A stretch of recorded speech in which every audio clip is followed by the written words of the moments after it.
মেশিনের মাধ্যমে ধানের চারা রোপণ এ নিয়ে আরও জানাতে জেলার পূর্ব ধলা থেকে যুক্ত হয়েছেন সহকর্মী রিফাত আহমেদ রাসেল। রিফাত, জানাবেন যে ট্রান্সপ্লান্ট মেশিনে চারা রোপণ কার্যক্রম কিভাবে চলছে, কৃষকরা এটি কিভাবে আয়ত্ত করছেন?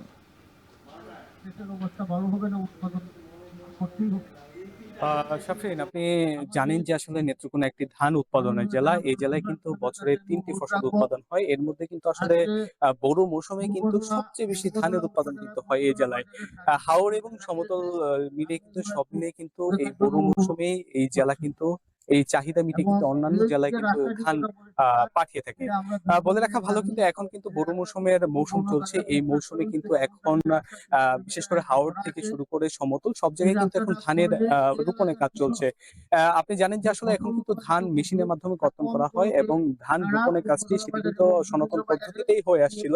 এখন কৃষি বিভাগ কিন্তু সেই সনাতন পদ্ধতিকে কমিয়ে এনে কিন্তু আবার আধুনিক পদ্ধতিতে ধান রোপণের যে প্রক্রিয়া, সেই প্রক্রিয়া কিন্তু তারা শুরু করছেন। আজকে কিন্তু তারই একটি উদ্বোধন হয়ে গেল কিছুক্ষণ আগেই এখানে।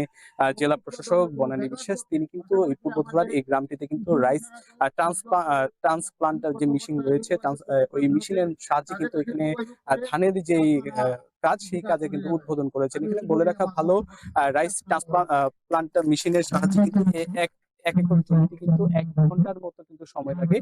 যেই কাজটি কিন্তু প্রায় ৪ থেকে ৫ জন শ্রমিকের কিন্তু প্রায় সারাদিন লাগে। এই ক্ষেত্রে কিন্তু বলা যায় যে খরচ কিন্তু অনেকটাই কমে আসে এবং পাশাপাশি কিন্তু আ আ ক্রমান্বয়ে আসলে লাগানোর ফলে কিন্তু জায়গার যে সেই জায়গাও কিন্তু আ অপচয় কম হচ্ছে। বলা যায় যে আসলে এই যে আধুনিক মেশিনের ব্যবহার বাড়ছে, সেই আধুনিক মেশিনের ফলে কিন্তু কৃষিতেও কিন্তু বৈপ্লবিক আ কৃষিতেও কিন্তু নতুন আধুনিকতার ছোঁয়া পাচ্ছে।